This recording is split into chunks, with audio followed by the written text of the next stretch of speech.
What's going on? Welcome to episode 5 or 6. I think it's episode 5 of the Building LamierLee podcast. So this episode is going to be called Study the Game.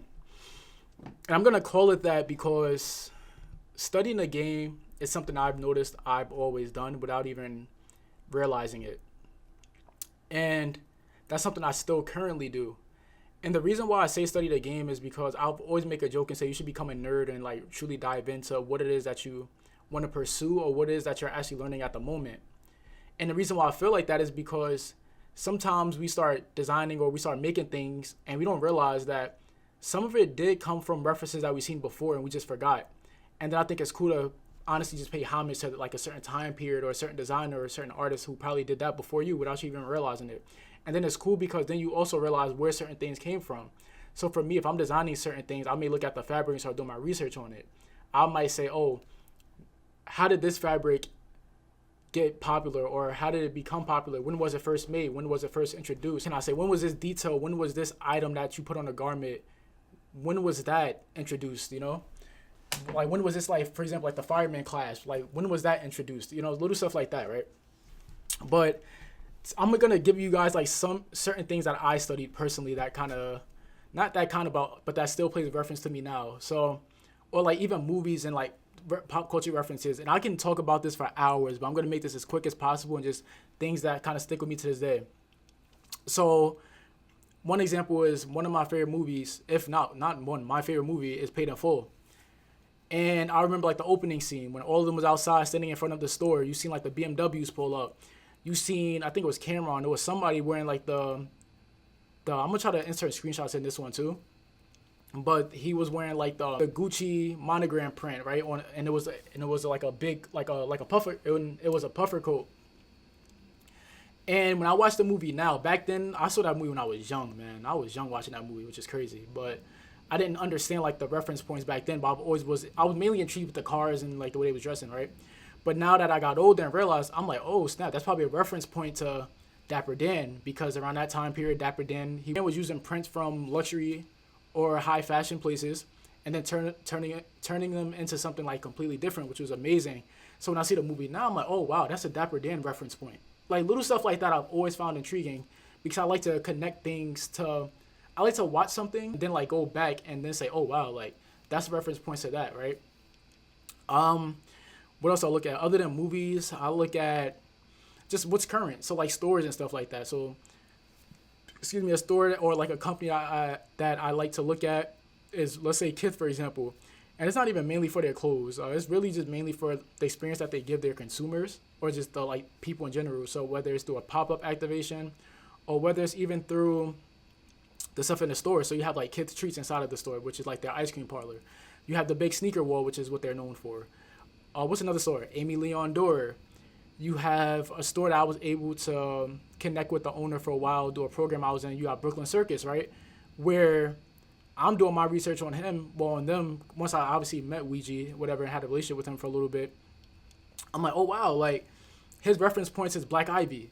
And then when you learn about like Ivy stuff and then you realize like what Black Ivy is, I'm like, oh, this is sick. And like he's someone who kind of made me study even more, because I didn't realize I was dressing like that for a while, like wearing the loafers, the slacks, and little stuff like that. Crop top tees tucking in my tee. I'm like, oh wow, like a lot of that stuff is a reference point to that. There's so many things, man, that I still look at for reference points.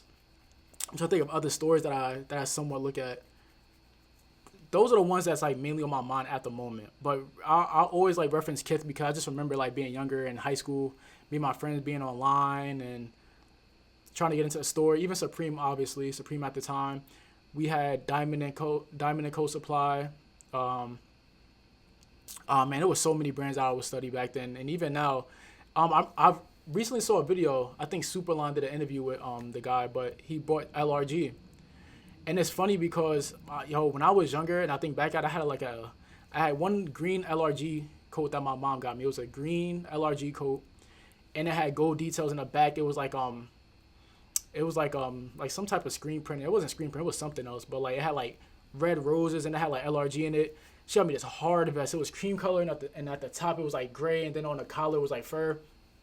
But like little stuff like that, and it's crazy because I was randomly on YouTube, And I saw the video and I just started thinking about it. I'm like, wow, this is really a cool reference point to see like where it is now, and then but also too thinking about like where my first reference point is from LRG. Even sneaker wise, let's say Creative Recreations. If you guys don't know what that is, look that up. My mom used to buy me those like Creative Recreation sneakers. I remember like back then I used to wear them a lot. I remember when Cadillac, bro. I remember when Cadillac came out with sneakers. I had a burgundy pair. Like cool little reference points like that. To the point now when I see Cadillacs, I think about that time period, right? So the reason why I say study the game is because you begin to learn what these companies was doing, how they was able to blow up, how they was able to get their consumer or get people invested into their brands. And I think it's so important. I think the way you guys can do this is by looking at a lot of these brands that you were inspired by just in general, or look at a lot of these brands that's been around for a long time. So for example, a lot of these heritage brands. So a heritage brand is brands who's been around for like basically over 100 years pretty much. So those would be like your Pradas, your LVs, Balenciaga, I think Ferragamo. And the reason why those are heritage brands, but if you look at the way they got big, Louis Vuitton, those were trunks. Cristobal Balenciaga, he was making dresses. They have a show on Apple TV. I didn't finish the whole thing, but it's about that time period where those designers was basically beefing with each other. Like it was crazy. But it's just cool to like when you walk around and you see what's still relevant now, you look at the reference points, the history behind it, it's like, wow, like this is really what they were doing, or this is where this certain trend came from, like the little black dress. Like you have to, I realize it's so important as a designer, but not just a designer, someone in general. The field that you're in, study that. And you study it because one, you begin to learn why certain things was invented, why certain things was made, what is the real reason why this was made, and why did this blow up at the time period, and why is this still relevant, and why it can still be considered relevant to this day. And I use that when it comes to my design stuff, right? And I say that because I don't just make anything to be cool. I think I could do that. I can easily get someone to make graphics for me. I can easily get someone to do anything to make everything that I do fit nowadays. But what I mean is just like I'm just not willing to just create anything just for it to look cool. Granted, I do believe sometimes you do have to like kind of find a happy medium, because as people get older, as the younger generation comes up, they'll start liking things. You have to figure out how to put your design ethos on whatever is trendy, whatever, right? But overall, what I've learned is this: those brands who built that lifestyle and who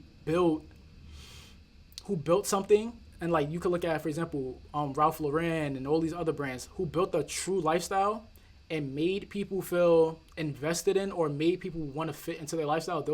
Were the ones who generally lasted, and which is what we're gonna do at LamierLee, where I'm willing to play the long game. I'm willing to stay down for a while. I'm willing to wait a long time until I see that pop, but I know it's about to happen soon. I have that true feeling, but I'm willing to play the longer game because I know that my brand's gonna be around longer, because I was willing to put that time in. I was willing to build a genuine lifestyle, and not just make anything just to make sales or make money. And that's also because I genuinely love what I do. I genuinely love design. I genuinely love making clothes. I genuinely love the feeling that people get when they see a nice garment that they like, or when they get to experience a activation, a pop-up activation, or an in-store feeling that we created, or that was created for them. So overall, that's what I say: study the game.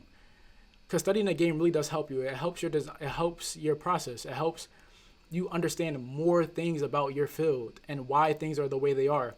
And also helps you break down walls, break down barriers, because you begin to see that you think about the fashion world. Sometimes it can seem very gate-kept, or only certain people get in. Now, to see a lot of black people in there, I'm looking at a lot of these black men, and as young black men, I'm like, okay, we can do it. My camera kept dying, but I'm about to end it right here anyway. But like I was saying, now when I look at a lot of these black men that's inside the industry, or people who even blow up through social media. So you got my guy, who's someone that I watch, Maurice from the People's Gallery. My boy, his page is called Poppy Ying, I believe. I'm just looking at a lot of these people who's getting invited to these spaces that used to be so gate kept. And it's just amazing to watch. And so also as a brand owner, to know that we can actually step into these spaces, but like fully be ourselves, it's amazing. And that's something that we're going to keep doing with LamierLee. And that's why I'm taking my time to produce things. I'm taking my time to build that community, that genuine lifestyle. Even me doing this stuff, I don't really care to do podcasts. I really don't. But I realize me showing my face, me actually speaking to you guys and giving you guys like kind of that floor to just speak to me, whether it's in the comments or DMing me, it's always been a blessing. And it's cool to be able to connect with me now, because it's showing that I'm actually invested in you guys. I'm invested in not just the product, but really learning my consumer, not just the consumer, but the people who's going to invest in the community without even buying anything, you know? So I just want to say, study the game, be a nerd, love what you do, and overall, like, I'm going to give you guys this challenge.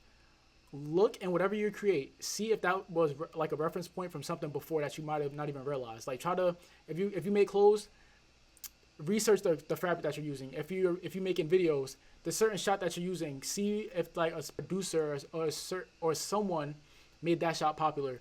But really do your research and see how you can pay homage to the people that came before you and begin to break down more walls in this lifetime.